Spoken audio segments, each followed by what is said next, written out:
Shri Venkateswara gold తాకట్టులో ఉన్న మీ బంగారాన్ని విడిపించి కొనబడును.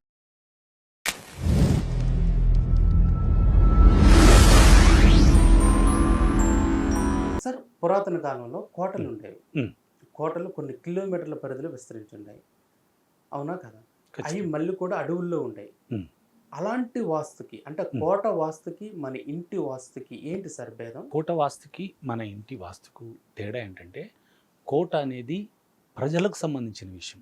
రాజు ప్రజల కోసం పరిపాలించేదాని కొరకు ఒక కోట ఉండేది. ఆ కోటకు రాజ్యానికి కావాల్సినటువంటి అన్ని అక్కడ అమర్చేవాళ్ళు. ఆ అమర్చేదాని కొరకు మాత్రమే ఈ అప్పట్లో ఈ మధ్య ద్వారాలతోటి కూర్చున్నటువంటివి అక్కడ అరేంజ్ చేస్తూ, తద్వారా వాళ్ళకి సెక్యూరిటీ పరంగా వాళ్ళకి కావాల్సినటువంటి సెక్యూరిటీ అంటే కినా ఒక అడవిలో కొండల పైన కట్టుకోవడానికి కారణం వేరే సైన్యాన్ని వచ్చి మీదికి రాకుండా ఉండేదాని కొరకు పెద్ద పెద్ద దర్వాజాలతోటి కట్టి చేసేవాళ్ళు. అది ప్రజల కొరకు.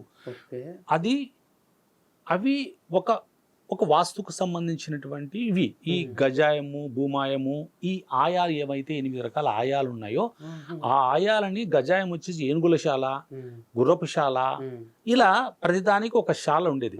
ఆ శాలలకు ఆయాన్ని తయారు చేసి ఆ ఆయంతో ఆ విశాలమైన ప్రాంగణంలో ఆయంతో కూడినటువంటి వాస్తును అమలు పరిచే వాళ్ళు కోటలకి.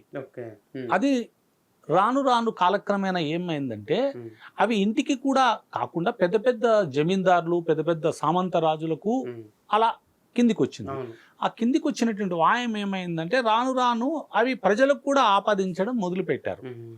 సో ఆపాదించడం మొదలుపెట్టిన తర్వాత జరిగేటువంటి కాలక్రమైనటువంటి ఇబ్బందుల వలన ఈ వాస్తులో కొంచెం మార్పులు చేర్పులు తెలివిగల వాళ్ళు ఇది ఎందుకు ప్రశ్న, ప్రతిదానికి ఒక ప్రశ్న తల ఎత్తేటువంటి వాతావరణం ఎప్పుడైతే వచ్చిందో, ఇలాగే ఎందుకు చేయాలి, ఇలా ఎందుకు చేయకూడదు అనే వాతావరణం నుంచి వాస్తు అనేది తనను తాను డెవలప్ చేసుకుంటా వచ్చింది వ్యక్తుల వల్ల, ఒక మంచి వ్యక్తుల వల్ల.